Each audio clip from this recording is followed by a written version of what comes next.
정치개혁특별위원회 같으면 의원수를 줄이는 쪽에서 이게 논의가 돼야 되는데 의원수를 50석을 확대하겠다는 이 논의를 했었거든요. 이런 부분에 대해서는 저는 상당히 국회가 지금 잘못 가고 있다 생각을 하거든요. 잘 아시다시피 2018년 12월 15일 여야 국회의원들은 독일식 연동형 비례대표제를 벤치마킹 해야 된다라고 했었습니다. 혹시 기억나십니까? 예, 들은 적이 있습니다. 그러면서 이걸 독일식, 우리나라 국회는 보면 외국계 상품을 되게 좋아하는 것 같아요. 독일식 연동형 비례대표를 벤치마킹 해야 된다 해가지고 이걸 마치 개혁처럼 이야기했는데 결국 결과가 어찌 됐는가 하면요. 더불어시민당, 미래한국당을 만들어서 거대 양정당이 94.3%를 싹쓸이 해버렸습니다. 그래서 원래의 독일식 연동형 비례대표제는 이게 퇴색돼 버린 거죠. 알고 계십니까? 예. 근데 저는 이 대목에서 우리 여야 특히 야당 정치인들께 여쭤보고 싶은 것이 우리 국회가 지난번에 도입했던 벤치마킹했던 지금 독일 연방의회는 정작 올해 3월 17일 106석을 감축하는 개혁안을 통과시켰습니다. 국회에서. 독일 국회지요. 이거 알고 계십니까? 예. 그러면 우리나라 국회가 이 독일식 연동형 비례대표제를 도입하듯이 독일에 의해서 100석 이상의 의원수를 줄였다면은 우리 대한민국 국회도 의석수를 줄이는 방향의 개혁안을 해야 되는데 지금 이걸 안 하고 있거든요. 이런 부분에 대해서는 우리 차관님 견해는 어떻다고 보십니까? 국회 정서와 관련해서는 국회 국민적 공감대가 필요하다고 보고요. 국회에서 충분히 논의할 필요가 있다고 생각합니다. 그래서 저는 정치의 다양성이나 다당제가 진짜 필요하다면 현행 20석으로 되어 있는 교섭단체 조건을 완화시켜 주든지 아니면 소수 정당을 교섭단체에 포함시키는 등의 이런 다양한 방법이 있다고 생각하거든요. 차관님 생각하면 이 부분에 대해서 좀 고민할 생각은 있었습니까? 예, 다당제를 위해서는 중대선거문제 도입 같은 여러 방안이 있다고 볼 수 있습니다. 또 지금 말씀하신 그런 교섭단체 요건을 완화해서 검토하는 것도 그 중에 하나의 대안이라고 그렇게 생각합니다. 야당이나 또 일부 시민단체에서는 우리나라 의원수를 또 늘려야 된다, 대폭 늘려야 된다는 주장인데요. 저는 20년간 의회 활동하면서 보니까 우리나라 국회의원 수가 너무 많은 것 같아요. 자, 미국과 비교를 해보겠습니다. 지금 미국은 지금 상하원 합쳐서 몇 석인지 아십니까, 혹시? 500명 이상. 535석입니다. 미국이 지금 3억 9,900만 명쯤 되거든요. 인구 비례로 하면은 81석이면 되지요. 근데 미국이 말입니다. 이 535석은 언제부터 나왔는가 하면요. 1911년도부터입니다. 그러니까 미국은 112년 전부터 이 숫자를 그대로 딱 고정이거든요. 근데 1910년도에 미국의 인구가 9천만 명 좀 됐거든요. 1억이 안 됐습니다. 예. 그런데 지금 미국은 지금 3억 9,900만 명이지요. 즉 3.7배 늘어났거든요.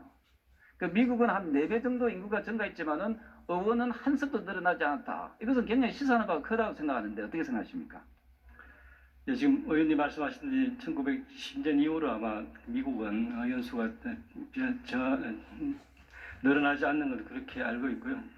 그런 외국의 사례를 충분히 참고할 필요가 있다고 생각합니다. 그렇습니다. 지금 독일도 106석 줄이고 이탈리아도 2020년도에 무려 345석을 줄였습니다. 3분의 1을 줄였거든요. 그 다음에 대만 같은 경우 112석, 약 50%가량의 국회의원 정수를 줄이겠습니다. 우리나라도 앞서 말씀드렸던 대로 제16대 때는 국회의원을 26석을 줄인 적이 있거든요. 네. 저는 우리 국회가 진정으로 국민을 위하는 대표 대의기관이라면은 지금 국민들과 고통 분담하기 위해서 비례대표제를 폐지하고 국회의원 수를 선거구제를 개편을 통해서 국회의원 수를 줄여나감으로써 약 100석의 국회의원 수를 줄여나가는 것이 좋겠다. 저는 그래 보고 있거든요. 그래서 왜 제가 이 말씀 드린가 하면요.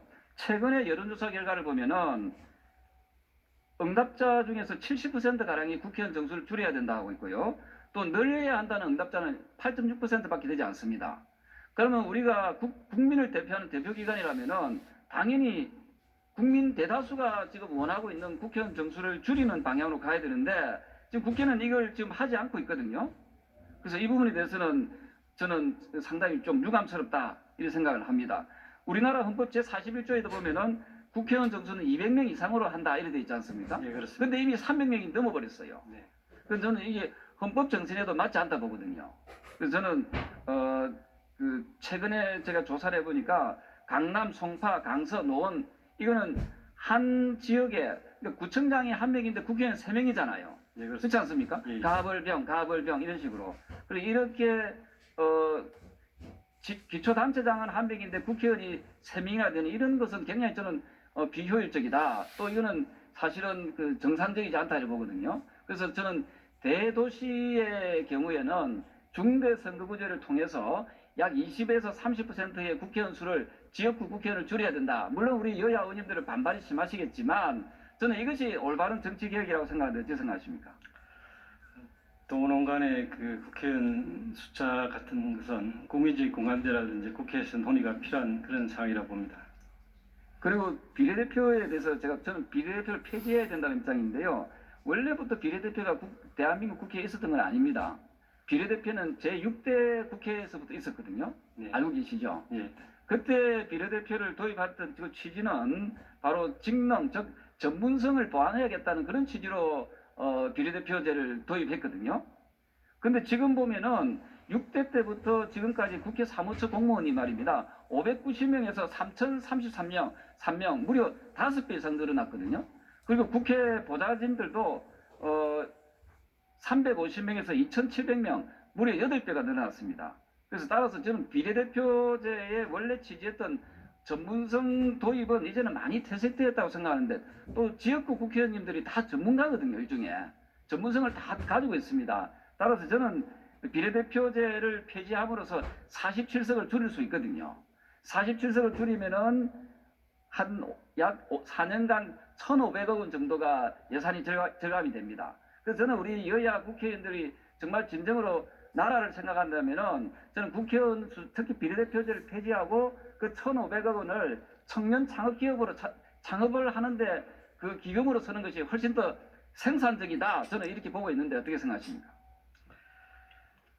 예, 지금 말씀하셨듯이 그 비례대표제의 어떤 도입 취지는 충분히 지금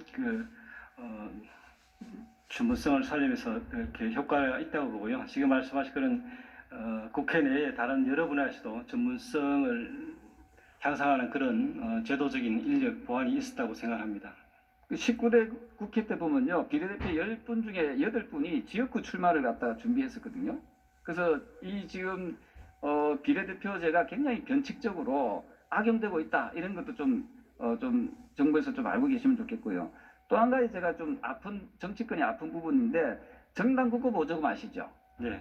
지금 이 도입된 이후에 정당국고 보조금이 2001년부터 2022년까지 약 1조 3,990억을 줬는데 한 번도 감사한 적이 없죠.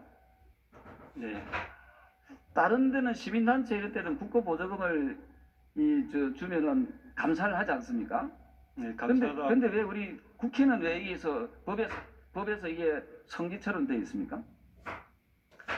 그 부분에 대해서는 국회에서 충분히 좀 논의가 필요한 그런 상황이라고 봅니다. 지금 정당국고 보조금에 대해서 보시면요, 전 세계 국가들 보면요, 영국, 대만, 일본 등 60개국은 경상 보조금만 지원되고 있거든요. 네. 그 다음에 미국이나 호주나 캐나다나 뉴질랜드 같은 나라는 선거 보조금만 지원되고 있습니다. 그리고 이탈리아, 스위스, 싱가포르 같은 그런 약 50여 개국은 아예 정당 국고 보조금 자체가 없거든요. 저는 우리 각 정당에 주는 한 해 수백억 원씩 주고 있는 이 정당 국고 보조금에 대해서도 이 사용처가 매우 투명해야 된다. 투명성이 제고돼야 된다고 생각하는데 어찌 생각하십니까? 예, 지금 의원님 말씀하신 옳은 말씀이라 생각하고요. 그 부분에 대해서는 우리 선관위라든지 또 관계 부처하고 한번 협의할 필요가 있다고 생각합니다. 우리 법무부 장관님 좀 나와 계시죠? 예, 차관님 들어가셔도 되겠습니다.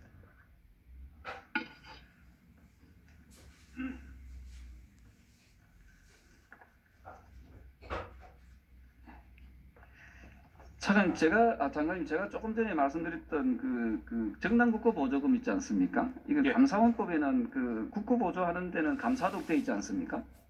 원칙적으로 세금으로 들어가는 국고가 보조되는 것은 그렇습니다. 그래서 저는 감사원법에 따라서 정당 국고보조금에 대해서도 앞으로 이 투명성을 제고하기 위해서 전면적인 감사가 필요하다고 생각하는데 어찌 생각하십니까?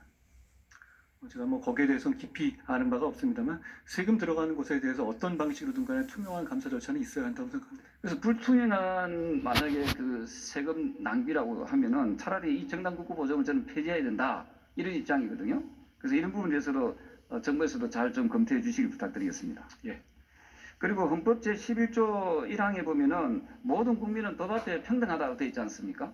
그렇습니다. 그러면은 저 국회의원들도 좀 면책특권, 불체포특권도 폐지하는 것이 옳다고 보는데 어떻게 생각하십니까?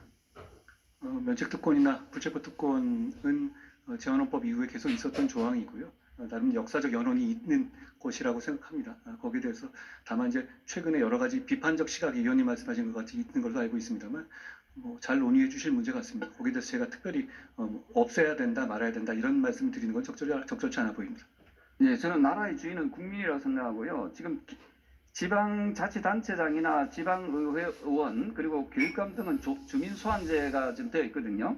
예. 근데 지금 국회는 지금 외부가 되어 있어요. 그래서 저는 본의원은 국민소환제를 도입하는 개정안을 지금 입안 의뢰를 해놓은 상태인데 저는 많은 동료 의원님께서도 우리 그 국민소환제 이 법안에 좀 함께 동참해 주실 것을 부탁드리고요. 저는 국회의원들도 소환할 수 있는 국민소환제를 좀 전면 도입하자 하는 본의원의 의견에 대해서는 물론 입장이 조금 난해할 수도 있겠습니다만 장관님 입장은 어떻게 생각하십니까? 제가 뭐 잘 모르니까 난해할 건 없고요. 다만 지난 정부에서 냈었던 개헌안에도 의원에 대한 국민소환제가 있었던 것으로 압니다. 여러 가지 법안들이 있기 때문에 잘 논의해 주실 문제 같습니다. 네, 감사합니다.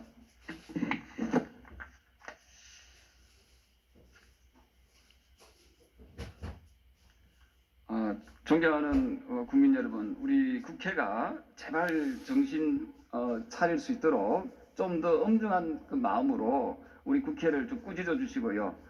국민 여러분께서 항상 채찍질 해주실 것을 부탁드리겠습니다. 감사합니다.